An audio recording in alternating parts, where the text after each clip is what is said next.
My name is David Harris, and I'm one of the principal owners of a for-profit marine biology research company called Beneath Waves Enterprises. About a year ago, our company discovered the largest seagrass beds in the entire world, which is in the Bahamas. These seagrass meadows will actually sequester carbon out of the atmosphere and store that carbon in its root systems for up to hundreds and millennia of years. One of the things that we really needed help with in our workflow is the ability to label these samples that we take in the seabed. Currently, during this operation, we had to log this information in 3 different places. After sitting down with the Brady team, we really developed a customized app that would remove 2 steps in our process. We put the information in once. The application itself is then going to be able to print off the exact number of labels that we need when we take it back to the lab and process it. We've got salt spray going everywhere. Waves are just pushing us all over the place. We selected the Brady M211 printer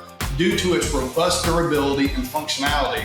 And the nylon cloth label for us, it gives us the ability to adhere in wet conditions. The Brady customized app and printing solution is really equipping us to process over 72,000 square miles of these blue carbon ecosystems in the Caribbean and in Europe.